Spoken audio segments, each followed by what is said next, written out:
finances. Bye.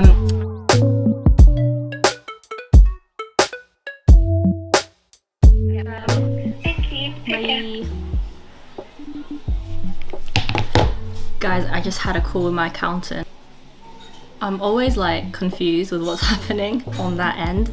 I'm literally just like, here's the information, sort it out for me, and then I'll sign it. I get a lot of questions on the accounting side of trading or like running a company, business. I say like just get an accountant to just help you out. It's not like I know any better, because again, I was just confused from that phone call. She literally has to put everything in an email and then kind of like, we'll talk through it.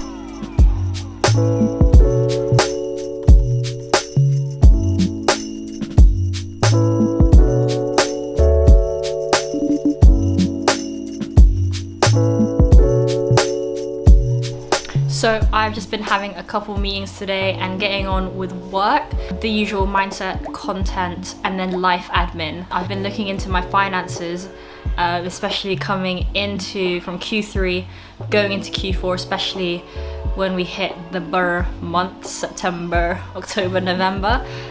So usually I like to take this time to kind of like budget or just be able to manage my finances. And I think that's one thing that I would love to sort of encourage you guys, is to just watch your money, your cash flow, your finances like a hawk, and kind of know the ins and the outs. And that's why I've been tying a couple loose ends up with my accountant and just making sure we're all good for this year. So the main reason why I'm kind of making sure I'm all good is because I'm also actively investing now, a lot more than I have ever been investing in terms of the stock market, a little bit in crypto, but mostly the stock market, just because, you know, we've had a massive pullback. And I say a pullback because I'm still obviously in the next 5, 10, 20 years bullish, obviously, in the stock market. And also, I guess it's a mindset thing, you know, when you have money, to just invest it for the future you, for the future family, for the next generation, and not to just think, oh, you have money, so you're going to spend on it. And I think that's something I just want to encourage you guys to do. So every time the stock market's down, every week or whatever, I put a little bit more and a little bit more. But obviously that requires me to make sure that I actually have the funds to even do that. So it's something that I want to encourage you guys to do, especially if you're young, to just go out and invest. There's been a lot of news in terms of the stock market and crypto. And since I'm not actively up to date with these news or any economic events, such as, I believe there's like earning reports today or this week as of the 25th of July. That's where the sponsor of today's video, Finimize, has helped me out a lot. So I'm always trying to improve my financial literacy, especially in a time and place we are in right now. With the help of Finimize, I become a smarter investor in just a few minutes, where Finimize create bite-sized information that is creative and enthusiastic and informative. You can either read them or listen to them on the go, which is what I love to do. For example, in this article, I have learnt about investing in low beta stocks or low volatile ETFs. So it's a lot more secure and stable in the long run, especially now that we're currently in this recession. And there's no other app like this that helps you get up to speed in terms of finance.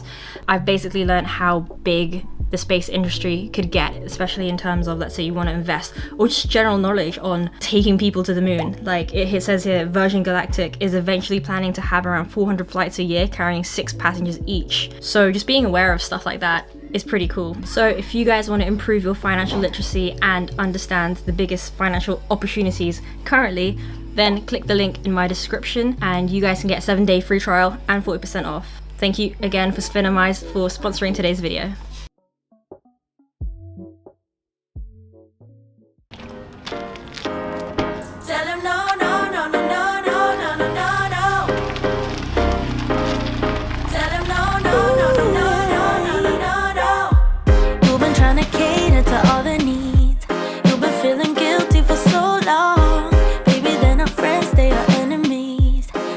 Alright guys, I've just finished the gym with my friend.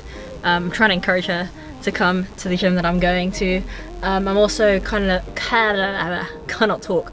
I'm parked outside Starbucks. I'm gonna try and get some work done. This video is kind of like a typical Forex day mixed with a little bit of finances or what I'm doing at the moment. Just making sure the infrastructure for my accounts, my cryptos, my stocks, my investment portfolio, basically making sure everything is kind of seamless yeah, just forecasting for the future. I was talking to a business owner back in Philippines, and I always ask, what is one thing that I could learn from you from the past couple years? What have you learned about your business that you could share, like a nugget, a golden nugget? And she mentioned about forecasting. So yeah, I'm making sure that cash flow is on point. That is so important, guys.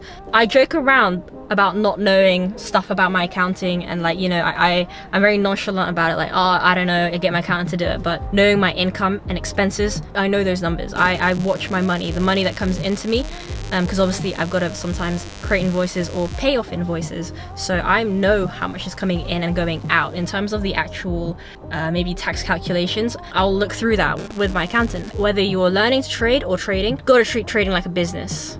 At the start of my trading journey, I treated trading just like a side hustle, like a hobby. But at some point, if it's really for you, if it's really something that you want to do long time, you gotta treat trading like a business. With that said, I'm gonna get some work done, grab a coffee.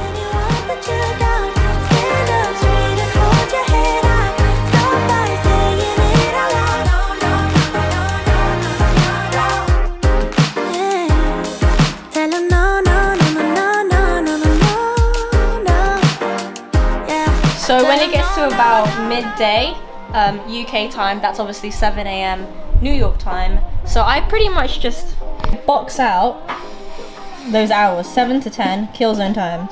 And also I want to go over this trade idea in the next clip. So guys, I wanted to go over this setup on EU that I was looking at on Wednesday the 27th of July. I'm on the 1 hour chart here, and I boxed off this region here where there's imbalance, and I also boxed off the New York open kill zone. So I'm also using the New York time frame, which is something that Michael uses. And just looking to the left, you can see that there's lows here, there's lows here. We've also had a push down, and say break of market structure here. And just for a rule for my system is when we have break up market structure, this is again on the 1 hour time frame, I'll then look for a sort of fair value gap or region here. So we can see that price did end up going back to this area. If I just jump down to the 15-minute, equal highs, so technically price then grabbing all the liquidity up here mixed with the imbalance, mixed with it happening in this time frame, was enough for me to be interested in taking a short, and potentially to these lows here to either again grab sell side liquidity. And then as we entered the New York kill zone, you can see price makes that Judas swing, push to the upside, filling imbalance, creating an efficient market price action. And then we can see that there's a fair value gap here on 15. If I jump down to the 5, you can see me use this blue rectangle to sort of refine my entry. This is using the 5-minute chart. So from the 5-minute chart, I'm taking this low as the break of market structure for this region, going back, finding the fair value gap, setting an entry with the high above that candle. Obviously, if you wanted to play it conservative, you can put it above this high. That will cause it to be about 14, 15 pip stop loss. But here we just get a nice 6 pip stop loss. And then again targeting the lows, this region here. And I also realized that I had spoken about buying and selling pressure in one of my previous videos, and realized that that was poor vocab, especially if I'm learning ICT. So my bad on that. Realizing it's all algorithmic trading. Price pierces, grabbing liquidity, and then price comes back, fills this bit of inefficiency to then fuel a move to the downside. So guys, that pretty much concludes the rest of this video and this trading day. Thank you again for Finamize for sponsoring today's video, and be sure to click the link in the description if you want a 7-day free trial or 40% off. And I'll see you guys in the next video. Give it a thumbs up if you liked it, like and subscribe. Take care, God bless. Baby, I ain't buying no more dreams. So what you selling? My pockets got dry from the boat, but if you so for real, you could get wet, but not too much. Don't wanna drown a flame.